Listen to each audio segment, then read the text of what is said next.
আমরা মানবিক বাংলাদেশ গড়তে চাই। বাংলাদেশের রাজনীতিতে আর কোনো মারামারি হবে না, কোনো কাটাকাটি হবে না, কোনো সন্ত্রাস হবে না, বৈষম্যমুক্ত বাংলাদেশ গড়তে চাই, মানবিক বাংলাদেশ গড়তে চাই। বেঁধেছে জোর, দাড়ি পাল্লায় একটি শান্তিপূর্ণ বাংলাদেশ। আমরা একটা শান্তিপূর্ণ বাংলাদেশ গড়তে চাই। দেশে হিন্দু সম্প্রদায়ের ভাই বোনদের কোনো বিকল্প নাই, অসংখ্য ভোট আপনাদের আছে। আমরা সবাই মিলে একটা শান্তির নিবাস বাংলাদেশে করতে চাই।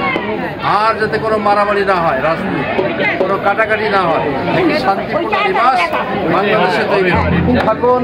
ব্যবসা প্রতিষ্ঠান ভালোভাবে চালান, এটা আমরা প্রত্যাশা করি। ভালো থাকবেন আপনারা সবাই। অবশ্যই ভালো থাকবেন। পূজার নাম কি? ভালো থাকো যুবকেরা। ধীরে ধীরে একটু হাঁটেন, চালে দিয়ে দেবো।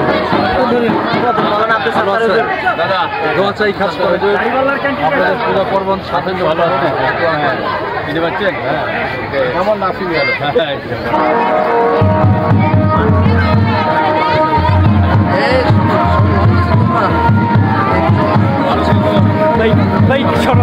সরান ধরে নিয়ে যাবো।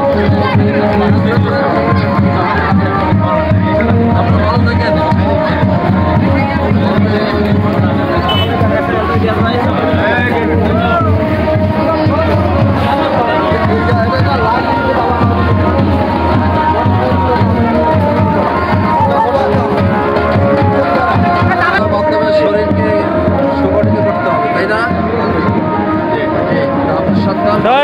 দোয়া করিও।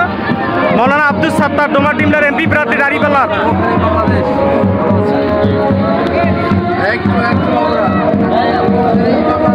চাঁদাবাজ মুক্ত, দুর্নীতি মুক্ত করতে হলে আমাদের সবাইকে এগিয়ে আসতে হবে। কৃষক কোনো রাজনৈতিক দলের এই বাংলাদেশ না, এই বাংলাদেশ আমাদের সবার।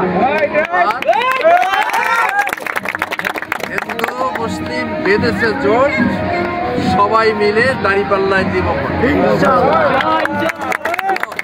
দাঁড়িপাল্লার প্রতীক, দাঁড়িপাল্লা দিয়ে কি করা হয়? মাপা হয়। গাছ কমলে কি করা হয়? তুলে রাখা হয়। আমরা মনে করি দাঁড়িপাল্লা হলো ইনসাফের প্রতীক। আমরা ইনসাফ করতে চাই। একজন মুসলমান যেভাবে করে বিচারণায় অধিকার পাবে, একজন হিন্দু সম্প্রদায়ও সেভাবে অধিকার। একজন মুসলমান এদেশে থেকে এভাবে ব্যবসা করার স্বাধীনতা লাভ করবে, যেমন একজন এদেশের হিন্দু সম্প্রদায়ের ভাইরাও সেই স্বাধীনতা লাভ করবে। এই ব্যাপারে কোনো বৈষম্য থাকবে না। এই জন্যই বাংলাদেশ আমরা করতে চাই, ঠিক কিনা? বাংলাদেশ, আগামী বাংলাদেশ তৈরির জন্য, বিনির্মাণের জন্য আমাদের সবাইকে এগিয়ে আসতে হবে।